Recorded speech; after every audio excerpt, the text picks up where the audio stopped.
The bell's toll echoed through the village, deep and slow, a sound too heavy for the wind to carry. Renji stiffened. That sound, he had heard it before. But when? Where? Aya plucked another note on her shamisen, the music weaving through the silence like a thread binding two worlds together.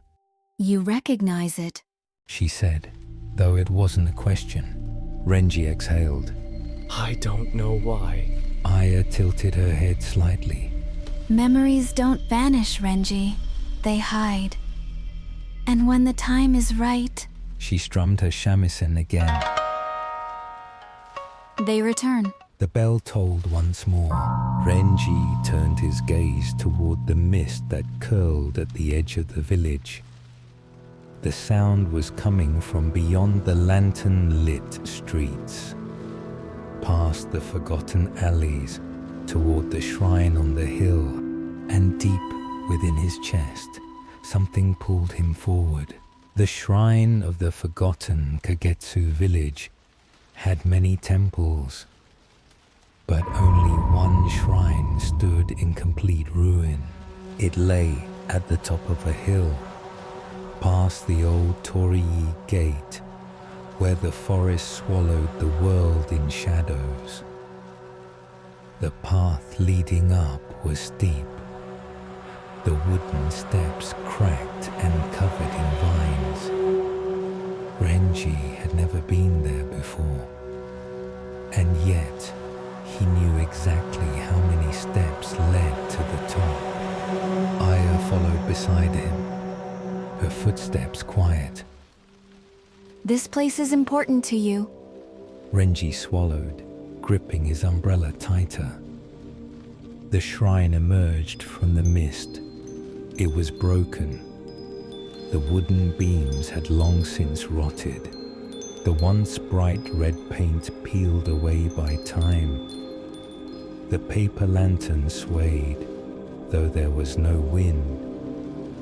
The stone altar at the center was covered in prayer plaques, hundreds of them. Renji reached out, his fingers brushing against one of the wooden plaques. The moment he touched it, a voice whispered through the air. Renji. His breath caught. The prayer plaques shuddered violently, as if hundreds of hands had just reached from the other side.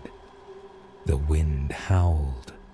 The bell, closer now, tolled once more. Aya gripped her shamisen.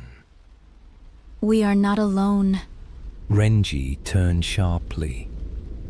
A figure stood at the entrance of the shrine, dressed in tattered ceremonial robes, a large bronze bell hanging from his fingertips.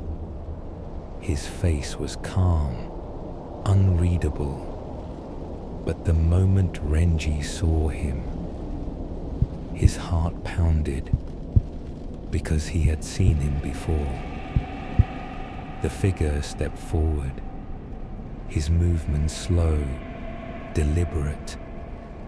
The wind carried the soft rustle of his robes as he came to a stop beneath the ruined Torii gate.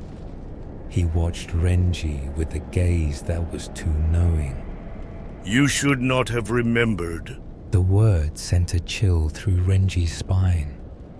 He stepped back instinctively, his pulse hammering in his ears.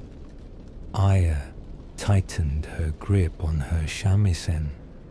The Bellkeeper lifted his bronze bell. The shrine shuddered, the air distorted. Renji's vision blurred, a memory forcing its way into his mind. The past that calls, cherry blossoms drifting through the wind. Laughter, soft, warm. A promise whispered beneath the falling petals.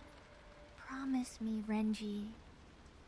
Then, The smell of blood, the warmth of a hand ripped away. A single, final whisper. Run. The bell tolls.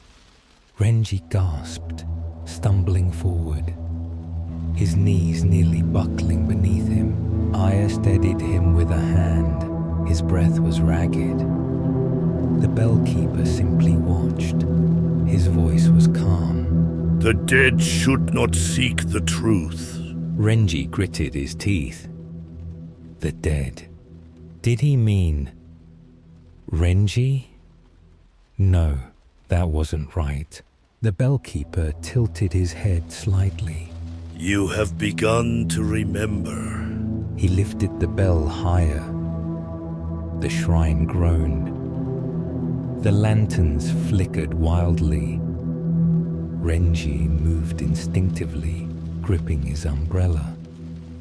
But before he could strike, the bell tolled.